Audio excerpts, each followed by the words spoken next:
বলেন হাসরের মাঠে মানুষের শ্রেণী হবে কয়টা? এই যে 4 শ্রেণী বের করা কোনো জটিল বিষয়, একটা সরল সূত্র আমি আপনাদেরকে শিখাইয়া দিয়ে আপনারাও বের করতে পারবেন। আচ্ছা বলেন তো, দাড়ি পাল্লায় পাল্লা থাকে কয়টা? 2টা। ধরেন আপনি কি মাপবেন? চাল বা ধান মাপবেন, ধান মাপবেন। তো এক পাল্লায় পাথর রাখছেন, আরেক পাল্লায় ধান রাখেন নাই, মাপা যাবে? কেন যাবে না? আমি একটা জবাব শিখাইয়া দিচ্ছি। ওই জবাবটাই বয়ানের শেষ পর্যন্ত আমি জিজ্ঞেস করব, কেন কেন কেন, তো ওইটাই বলবেন খালি। কেন মাপা যাবে না? বলেন যে পাল্লা একটা খালি।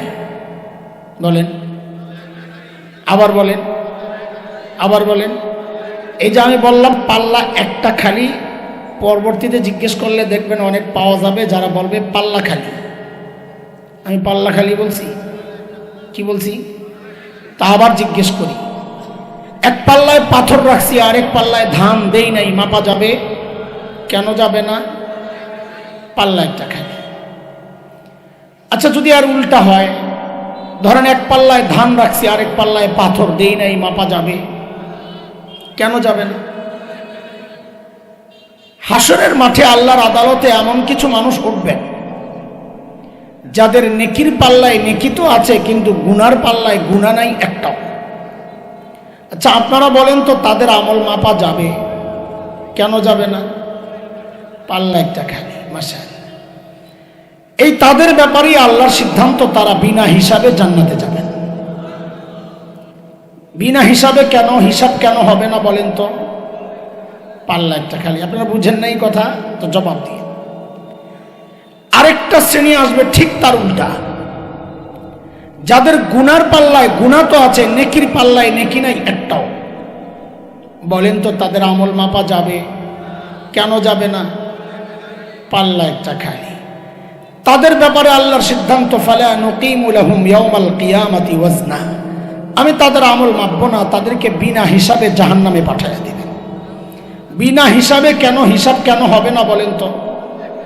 পাল্লা একটা খালি। কয় গ্রুপ গেল?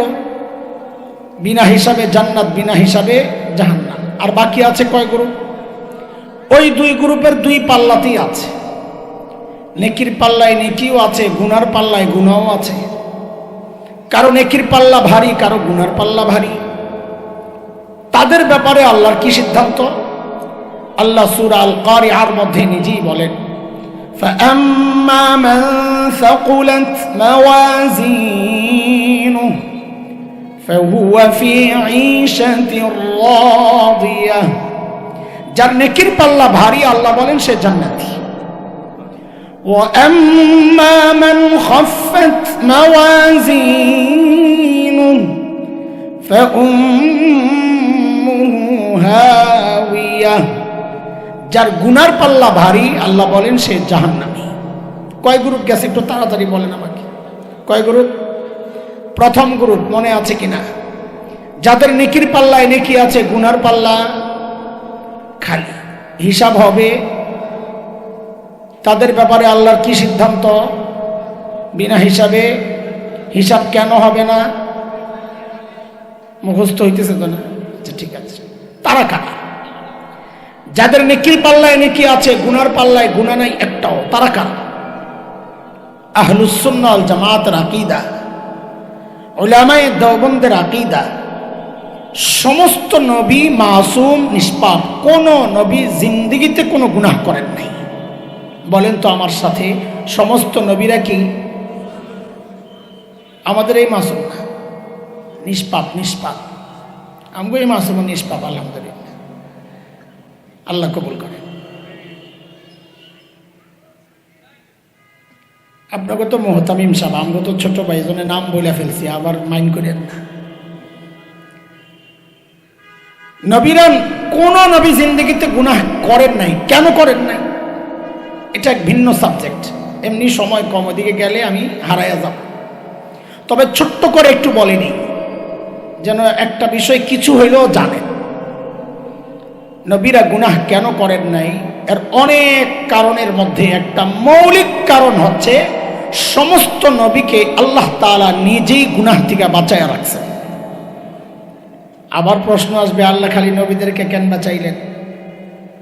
এর জবাবও বোঝা যায় সূরা হজের একটা আয়াত থেকে। 17 নম্বর পারার শেষ পৃষ্ঠায় আসছে আয়াতটা। আল্লাহ বলেন, আল্লাহু ইয়াসতাফি মিনাল মালাইকাতি রুসুলান ওয়া মিনান নাস।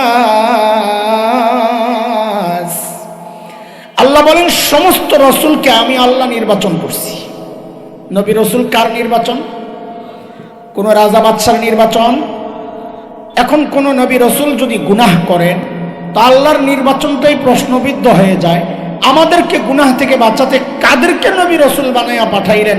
তারা নিজেরাই তো গুনাহ করে। আল্লাহর নির্বাচন যেন প্রশ্নবিদ্ধ না হয়, এই জন্য আল্লাহ তাআলা নিজেই সমস্ত নবীকে গুনাহ থেকে বাঁচায় রাখছেন। বুঝে আসছে কথা? বুঝে আসছে কথা? যেমন হযরত ইউসুফ আলাইহিস সালাম, নাম জানেন তো না? শুনছেন, চিনেন, কিছু জানেন হালকা পাতলা? আহা, দেখতে কেমন ছিলেন? আমার মতন কালো মানুষ। কেমন কেমন সুন্দর! সুবহানাল্লাহ, সুন্দর, এত সুন্দর যে মিশরের মেয়েরা পাগল হয়ে গেছে।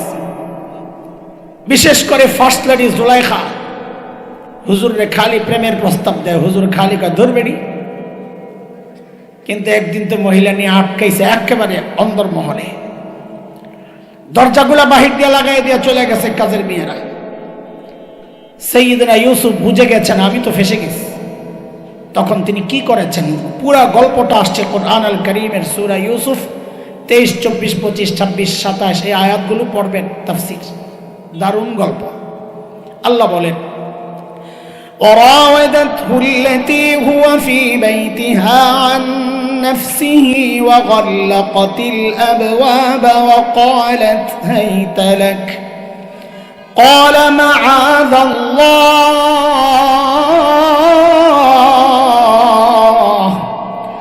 إنه ربي أحسن مثواي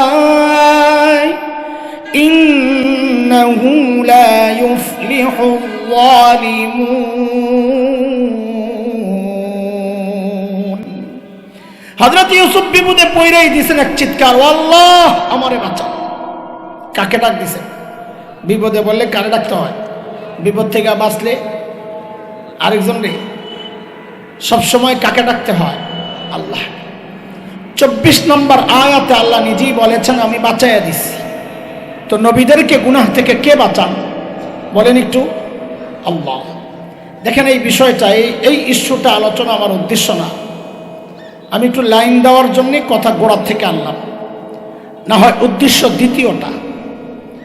হাসরের মাঠে এমন এক গ্রুপ আল্লাহর আদালতে দাঁড়াবে যাদের গুনার পাল্লায় গুনাহ তো আছে কিন্তু নেকির পাল্লায় নেকি নাই একটাও। বলেন তো তাদের ব্যাপারে আল্লাহর কি সিদ্ধান্ত?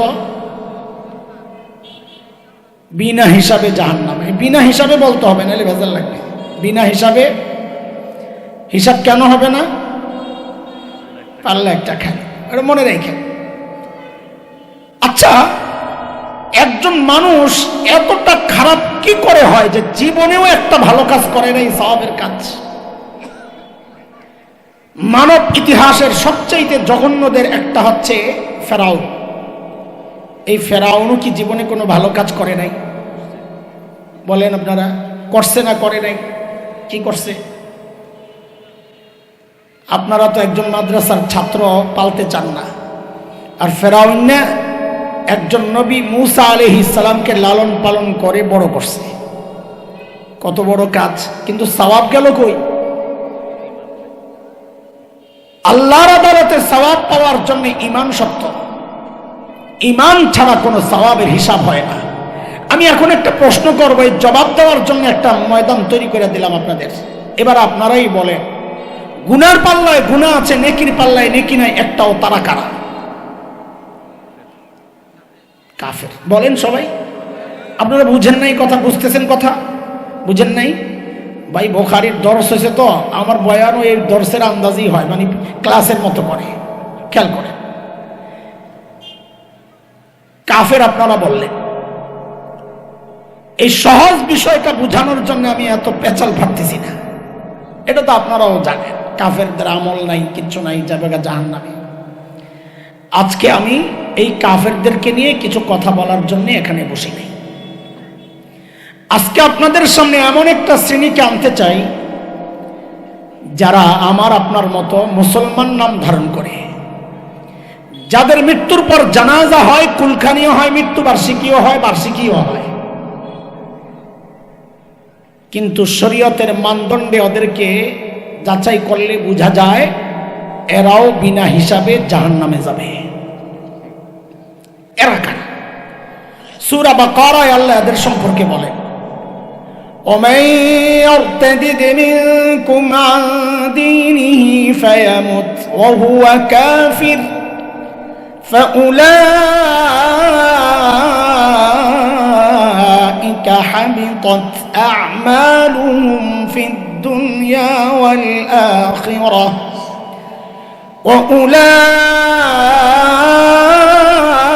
وأولئك أصحاب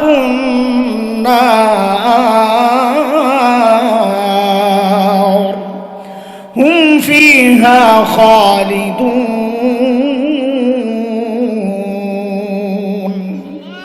আল্লাহ বলেন যারা মুরতাদ হয়ে গেছে তাদের সব আমল বাতিল।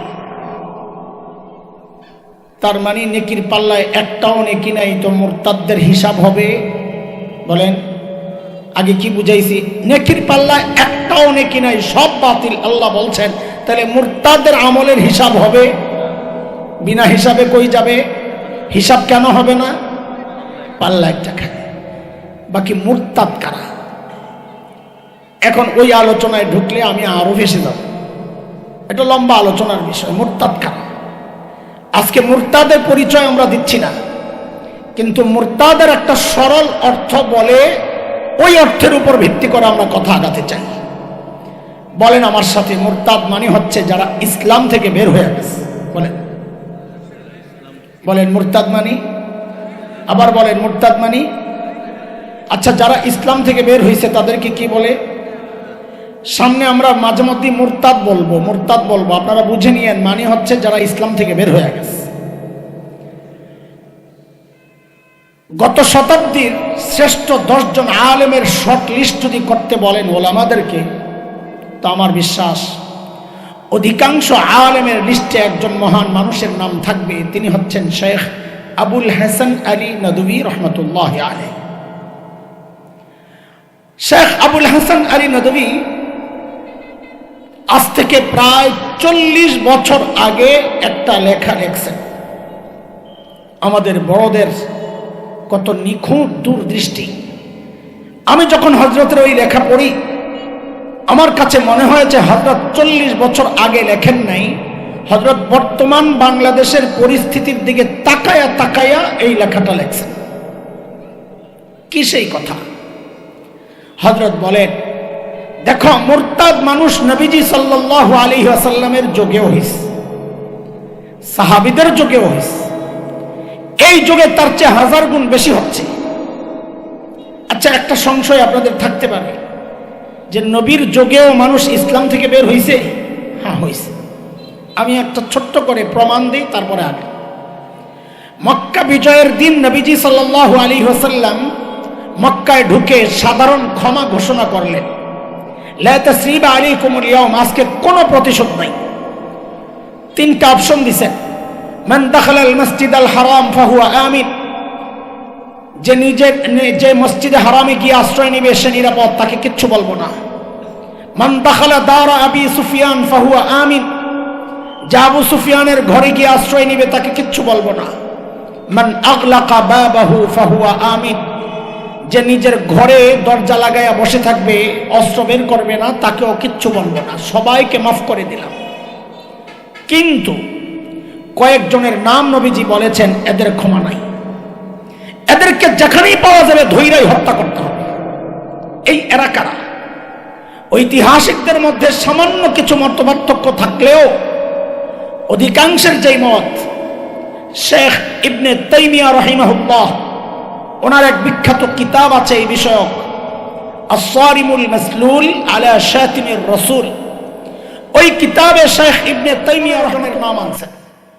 কয়জন? আব্দুল্লাহ ইবনে খাতাল, কুরতুনা, কুরাইনা, সাররা, মাকিস ইবনে সুবানা, হুয়াইরিস ইবনে নাকিদ, আব্দুল্লাহ ইবনে জিবারা, আব্দুল্লাহ ইবনে সাদ ইবনে আবি সারাহ, ইকরামা ইবনে আবি জাহল, হুবার ইবনুল আসওয়াদ, হুবাইরাহ বিনতে আবি ওয়াহাব আল মখজুমি, হারিস ইবনে তলাতিল, কাব ইবনে জুহাইর, ওয়াহশি ইবনে হারব, হিন্দা বিনতে উতবা। নবীজি 15 জনের নাম বলেছেন, এদেরকে যেখানেই পাওয়া যাবে ধৈরাই হত্যা করতে হবে।